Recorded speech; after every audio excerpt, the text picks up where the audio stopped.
Hi guys, this is Robin Best from Craft Cricket.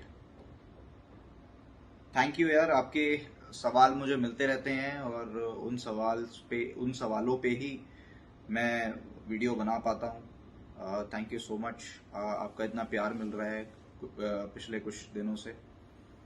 तो एक सवाल जो मेरे पास बहुत ज़्यादा बारी आया है, तो उसी को मैंने सेलेक्ट करके मैंने सोचा ये वीडियो आपके लिए लाई जाए। तो मेरे को ये सवाल आ रहा है कि सर, हम इतना हार्ड वर्क करते हैं और नेट्स पे हम घंटों भर प्रैक्टिस करते हैं, तो भी हम मैच में हमारी वो परफॉर्मेंस क्यों नहीं निकल पाती, या मैच में हम अपने एबिलिटी जितना परफॉर्म क्यों नहीं कर पाते, या हम कंसिस्टेंट प्लेयर क्यों नहीं बन पा रहे हैं। तो ये छोटा शॉर्ट वीडियो रहने वाला है, पर मैं आपको इसमें कुछ पॉइंट्स है और वो पॉइंट्स मैं आपको बता दूं, मे बी शायद आपको आपके इस सवाल का जवाब जरूर मिल जाएगा। जो एक्चुअली जो सबसे पहली चीज है ना, वो ये है कि आप पर्पस के साथ प्रैक्टिस कर रहे हैं क्या। पर्पस के साथ प्रैक्टिस करने का मतलब इसमें ये होता है कि कई बार आप देखते होंगे, कई बच्चे जाते हैं नेट्स पे, 2 बॉलें ठीक खेलेंगे, तीसरी बॉल उड़ा के सर के ऊपर खड़ी कर देते हैं, या बाहर का बॉल चेस करते हैं, बीच की बॉल को फ्लिक मार देते हैं, और वो सारे शॉट्स लगते भी हैं उनके वहां पे। तो मैं कुछ यंगस्टर्स जो मेरी भी अकेडमी में आते हैं, या और अकेडमीज में मैं भी जाता था जब पहले प्रैक्टिस करने, तो मैं उनसे यही पूछता था कि आप ये ऐसे शॉट्स क्यों खेलते हो जो आप मैच में नहीं खेलने वाले हो। तो बोलते कि भैया हम प्रैक्टिस कर रहे हैं उस चीज की। यार, या तो फिर मैं जो अपने मेरे साथ भी खेलते थे, मैं उनसे यही पूछता था कि यार तुम ऐसे शॉट्स क्यों खेल रहे हो जो मैच में नहीं। बोलते हम सिर्फ प्रैक्टिस कर रहे हैं। ये पर्पस के साथ प्रैक्टिस नहीं हुई। पर्पस के साथ प्रैक्टिस करना ये होता है कि अगर मैं आज नेट्स पे जाऊंगा तो मैं आउट नहीं होऊंगा, या अगर आज नेट्स पे मैं जा रहा हूं तो मेरे को स्पेसिफिक प्रैक्टिस कि फॉर एग्जांपल कई लोग स्टेप आउट अच्छे से नहीं कर पाते, कई लोग कवर ड्राइव अच्छे से नहीं कर पाते, कई लोग स्लॉक स्वीप अच्छे से नहीं मार पाते, या स्टेप आउट करके ऊपर से जो टॉप ऑफ द बॉलर होता है वो नहीं मार पाते। तो उसके लिए एक स्पेसिफिक प्रैक्टिस होती है, उसके लिए नेट्स नहीं होते। Specific practice in the sense कि एक बॉलर है जो आपको थ्रो कर रहा है और आप उस बॉल को 100 बारी, 200 बारी, 300 बारी प्रैक्टिस कर रहे हो, तब आपका ये बोला जाएगा कि हाँ आप आज कुछ पर्पस के साथ प्रैक्टिस कर रहे हो। जब आप पर्पस के साथ प्रैक्टिस करते हो ना, तो वही चीज आपकी नेट्स पे भी आनी शुरू हो जाती है। आपको एक्स्ट्रा ट्राई करने की जरूरत नहीं पड़ती कि कोई बॉल, वो बॉल अगर आपके एरिया में पड़ेगी और आपने 200 बारी, 300 बारी उसकी प्रैक्टिस कर रखी है, तो आपके मैच में भी वो शॉट लगेगा और आपके नेट पे भी वही शॉट लगेगा। तो ये तो हो गई हमारी practice with purpose, very important. दूसरी चीज होती है मैच प्रैक्टिस। मैंने अपने इस चैनल के माध्यम से आपको ये चीज बताई भी थी, big state versus small state cricketers के। उसमें मैंने बोला था कि मैच प्रैक्टिस, बड़े match practice in the sense कि आप competitive cricket with competitive players जो स्टेट खेल रहे हैं। ये नहीं कि आप अगर स्टेट खेल रहे तो डिस्ट्रिक्ट के प्लेयर को मार के आप कोई चीज हासिल कर लोगे। आप जब स्टेट क्रिकेट खेल रहे हैं तो आप, जाहिर सी बात है, आपको स्टेट क्रिकेटर्स के साथ ही खेलना पड़ेगा, और वो स्टेट क्रिकेटर्स वहीं आएंगे जहां पे मैचेस बड़े होते हैं, बड़े टूर्नामेंट्स होते हैं बड़ी स्टेट्स में, और कॉम्पिटिटिव क्रिकेट होती है जहां पे आपको रन निकालने के लिए सोचना पड़ेगा। आपको उसी माइंडसेट से खेलना पड़ेगा जिस माइंडसेट से आप अपने स्कूल के लिए, या अपने स्टेट के लिए, या अपने कॉलेज के लिए खेलते हो, जिस भी स्तर में, जिस भी स्टेज पे आप खेलते हो। बड़ा इंपॉर्टेंट होता है, क्योंकि आपको ये चीज आपको ना मेंटली रेडी कर देती है कि आप कहां पे जाने वाले हो, किस तरीके से आप अपनी क्रिकेट को आगे लेके जाने वाले हो। तो मैच प्रैक्टिस जो होती है वो बेसिकली इसलिए नहीं होती है कि हमने मैच में जाना है, हमने रन्स करने, नहीं। आपको एक बेहतर प्लेयर निकल के हर मैच में दिखाना पड़ता है, चाहे वो आपका क्लब का भी मैच हो, चाहे कोई भी मैच हो। आपको एक बेहतर प्लेयर बन के दिखाना पड़ेगा अपने क्लब मैचेस के अंदर।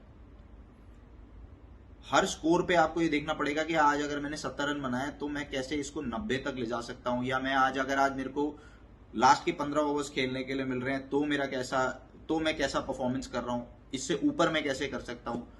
जब आप ओपनिंग कर रहे हो तो मैं कैसे स्टार्ट दे रहा हूँ टीम को, और कितना लंबा रन मैं कर रहा हूँ, क्या 100 कर रहा हूँ, 150 कर रहा हूँ। क्योंकि क्या होता है ना, जब ये मैच प्रैक्टिस पे आप इस तरीके से खेलते हैं, एक गोल बना के खेलते हैं, तो उसमें ये हो जाता है कि आप अपने ना माइंड को ट्रेन करते रहते हैं। और जब ये माइंड ट्रेन हो जाता है ना, तो जब आप एक एक्चुअल बड़े मैच में पहुंचते हो, या रणजी ट्रॉफी में पहुंचते हो, या आईपीएल खेलो, या इंडिया के लिए खेलो, तो ये चीजें बहुत हेल्प करती हैं आपको, क्योंकि आप पहले ही मेंटली तैयार रहते हो। इसमें एबिलिटी की कहीं से बात नहीं आती, सारी मेंटल बात आती है। एबिलिटी हर किसी के अंदर होती है अच्छा क्रिकेटर बनने की, लेकिन मेंटल तौर पे आप कैसे तैयार हो रहे हैं वो आप मैच में कर सकते हैं, क्योंकि मैच में आपको उस मेंटल चीजों को ट्रेन करने की जरूरत पड़ती है।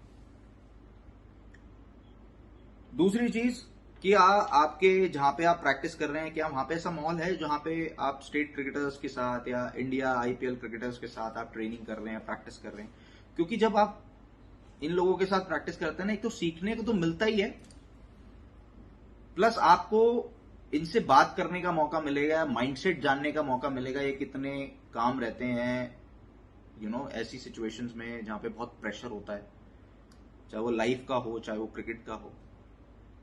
और दूसरी चीज ना, जब आप इन लोगों के साथ खेलते हैं तो ये बोलते हैं ना कि आप आधी चीजें इनकी अपने अंदर ले लेते हैं, इन द सेंस जैसे इनका एटीट्यूड, इनका खेलने का तरीका, सिचुएशन को रीड करने का तरीका, लीडरशिप क्वालिटीज।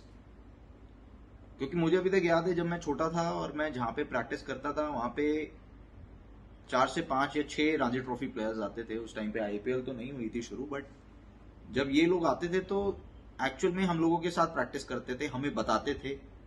तो जब भी हमने जूनियर क्रिकेट खेली ना, तो हमने ऐसे खेली कि जैसे कि हमारे ऊपर कोई प्रेशर नहीं था। और हमेशा हमें ये चीज बताते हैं कि फेलियर्स क्रिकेट का एक पार्ट है, फेलियर्स आएंगे, कभी कभार ज्यादा फेलियर्स भी आएंगे, लेकिन आपका जो प्रोसेस है वो सेम रहना चाहिए।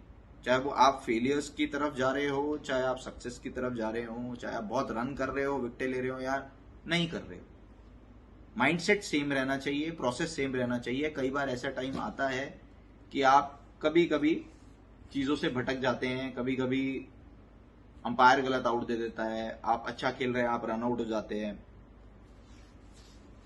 तो इन चीजों को आपने नहीं सोचना, आपने हमेशा ये सोचना है कि मेरे को प्रैक्टिस पर्पस के साथ कैसे करनी है, और आपको जब आप मैच में आपके फेलियर्स आ रहे हैं तो आपको किस तरीके से उस पर्पस को करते रहना है।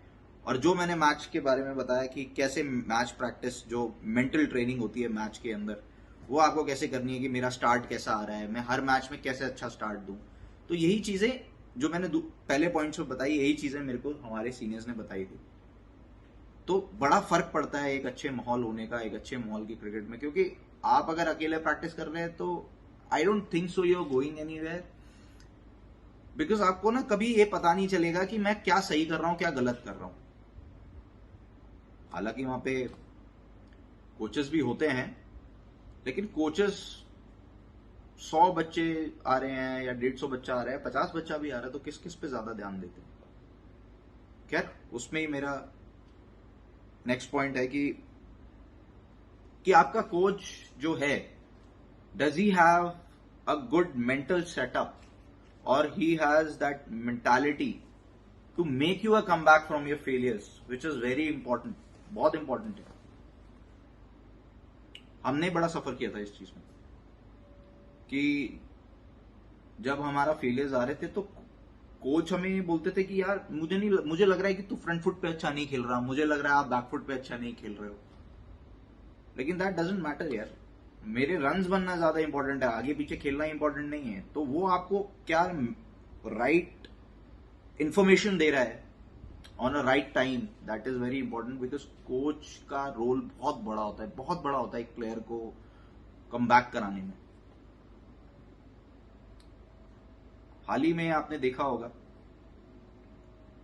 कि आरसीबी में कोच आए हैं अभी, साइमन कैटेज। कुछ प्लेयर्स की परफॉर्मेंस हो रही है, नहीं हो रही। मैंने जब मेरा इंटरव्यू भी देखा होगा शाहबाज से, तो उनसे भी मैंने बात करी थी, तो उन्होंने भी मेरे को ये चीज बताई थी कि बहुत राइट तरीके से प्लेयर को पढ़ते हैं वो कि इसके स्ट्रॉन्ग पॉइंट्स क्या हैं और इसको मुझे नहीं छेड़ना है। अगर ये फेल भी हो रहा हो उसको उस पर और तैयारी कराते हैं लोग। जैसे रिकी पॉन्टिंग आपने देखे हैं दिल्ली कैपिटल्स के। तो ये कोचेस का जो एक माइंड सेटअप है ना एक प्लेयर को कम बैक कराने के लिए, वो बड़ा इंपॉर्टेंट होता है। क्योंकि सक्सेस आप सिर्फ अपने अकेले से नहीं लाते हैं, इसके लिए एक टीम लगती है, एक माइंडसेट लगता है, मेंटालिटी लगती है आपकी। और ये सब चीजें जब एक हो जाती है ना तो आपको आपके क्वेश्चन का आंसर मिल जाता है कि क्यों मैं अपनी एबिलिटी से कम परफॉर्म कर रहा हूं, ज्यादा परफॉर्म क्यों नहीं कर रहा।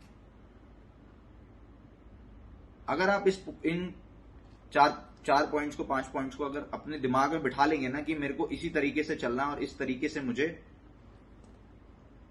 अपनी क्रिकेट को आगे लेके जाना है, भले ही मैं कोई भी स्तर पे खेल रहा हूं, कोई भी स्तर इन द सेंस कि school, college, club, district, Ranji या कोई भी आप स्तर पे खेल रहे हो, तो आपको खुद ही ये महसूस होने लगेगा जब आप ये सब चीजें करेंगे कि आपकी क्रिकेट में कितना फर्क जमीन आसमान का आ चुका है और किस तरीके से आप जल्दी जल्दी बड़ी स्टेजेस को पार करते जाएंगे। जैसे रणजी ट्रॉफी में परफॉर्म करते जाएंगे कंसिस्टेंटली आईपीएल के लिए। तो practice with purpose, it's very important.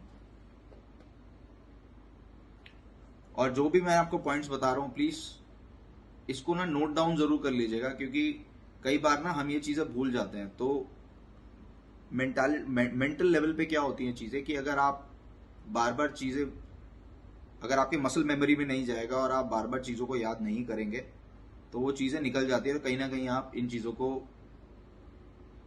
याद नहीं रख पाते, फॉलो नहीं कर पाते। मेरी आज भी आदत है, आज भी मैं फर्स्ट क्लास क्रिकेट खेल रहा हूं, तो हमेशा कोई भी अच्छी चीज होती है या मैं कोई अच्छी चीज कर रहा हूं या मैं कोई अच्छी चीज कोशिश कर रहा हूं अपने अंदर डालने की, कोई हैबिट, अच्छी हैबिट डालने की, तो मैं उसको लिख लेता हूं और मैं बार बार उस चीज को रिपीट करने की कोशिश करता हूं, अपने प्रोसेस में लाने की कोशिश करता हूं। आई होप आपको मेरा ये जो टॉपिक है ये पसंद आया होगा और इस चीज को आप पसंद कर रहे होंगे। तो मेरे इस चैनल को लाइक करिए, सब्सक्राइब करिए और बेल आइकन की घंटी बजाइए ताकि हमारे अपडेट्स आपको ऐसे ही मिलते रहें और हम यहीं पे ऐसे ही जुड़ते रहें।